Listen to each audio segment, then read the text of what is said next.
Hey everyone, it is February and we are taking a look here at our front yard. And it's not really a yard anymore, at least in the way that we used to think about yards. And if you're here, you know it's because we are rewilding this property and we've done it mostly now. And so we're just observing and seeing what happens as time goes on. And what is rewilding? Well, it's adding diversity back, and then it's letting diversity be here and not be controlled all the time by us. We definitely do land management, we tend, but we also let the plants do what they are meant to do. And at this time of year in February, when it is cold, these plants are offering shelter and they're offering seed and access to insects, and that is way cool. So out here, I wanted to just give a quick little idea of what this was. I've done this video before. If I can find it, I will link to it. Maybe it's in the growing season and you can see how beautiful it looks. But we smothered this area with cardboard and straw. That's very much the front yard right there. And then this is the circle drive right here. And we smothered both of these areas with cardboard and straw, and then we started planting things into it. We planted woodies, and then we also planted prairie plants. So one thing that I want to make a point of here, because it's important, we're all really excited to plant for pollinators. It's been a very big movement, and that is fantastic.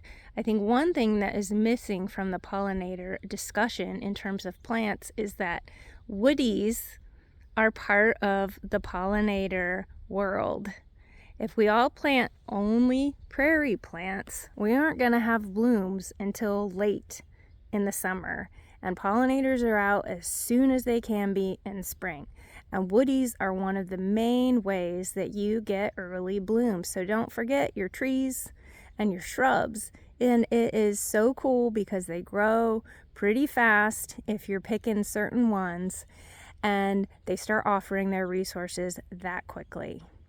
Also, if you're planting slower growing trees, you're getting them in the ground. And that's important because some of those slower growing ones, I mean, let's face it, we're just not going to meet the big old ones on our own lands unless you're starting when you're a baby.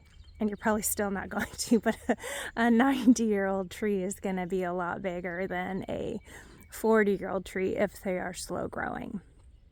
So that is definitely a tip. Make sure you are putting the woody plants in. You just don't want to miss it. They're great for so many reasons.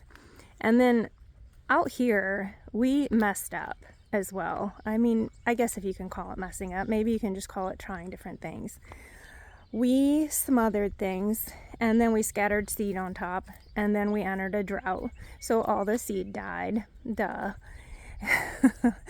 So then everything eventually decomposed, which was way cool. And then we realized we were getting pretty shady out here from the different plants that we have. And then we got a seed packet of woodland plants. Now, we had a pretty good idea that wouldn't work because we know about the dormancies of woodland plants. And we were just excited. We were like, let's buy this. We're going to buy like a $200 packet of seed and we're going to throw it out here and they're going to just grow. Well, of course, no, they did not. I don't think a single one germinated because they have some specific needs that need to be met. Besides their dormancies that you need to break, they also have associations with other plants. So that was another big mistake. But again, it's really just trial and error, and it's fun. And so you just do these things and it's not a problem. So never beat yourself up for anything because it all just turns into something else. Those seeds became food for somebody and sustenance in the soil. And then we've got to see this. And all these tan things that you're seeing right here are native grasses. And it is so cool. Steve threw some seed in here from other areas that were growing these plants. And the grasses just said, hey, I'm so excited to be here. I am going to spread and spread and spread. And they did. And it is absolutely gorgeous. When all the seed heads are on, you get to see all these different structures, and the birds come in and eat all these seeds. And look at that tan color. It's just really a neat color. There's also wild raspberry coming in here on their own. And then we have some shrubs on the edge, ninebark and sumac. And you can see some of them in here, especially like this one out here. That sumac is dying, and well, it is dead. It's gonna come down soon. And right now though, the woodpeckers are all over it eating. Sumac is just short-lived, and they come up and they have new ones from their roots.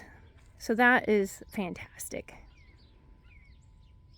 It's just really neat to observe. So I encourage all of you to keep observing what you're doing and never beat yourself up. Remember that.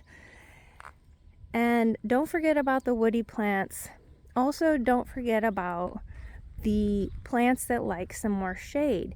So you don't always have to have full sun. Now you think that's right, because when you learn about pollinators, you're like, oh, I need a prairie patch somewhere.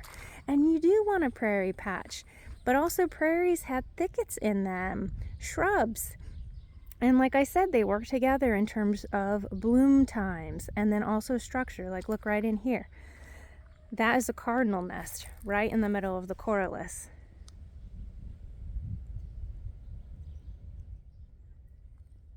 Now would that cardinal be nesting in here? Look, they're not in the cup plant stalks that have tipped over. And they're also not in the redbud. I haven't seen any nests in redbud yet here. And I'm assuming at this point it's because the structure's not right. And so shrubs provide a really nice structure for shrubs. Making these mixes, these mosaics of plants, is emulative of what nature does. I mean, that's really all we're doing. We are not creating anything new here, me and Steve, but it is so exciting. We love doing it. Anytime we find new plants, we're like, oh, let's put that in there. Let's put that in there. And it works. The things that are happy then stay. The things that aren't happy fade out. And then you learn. Thanks, everybody. Take care.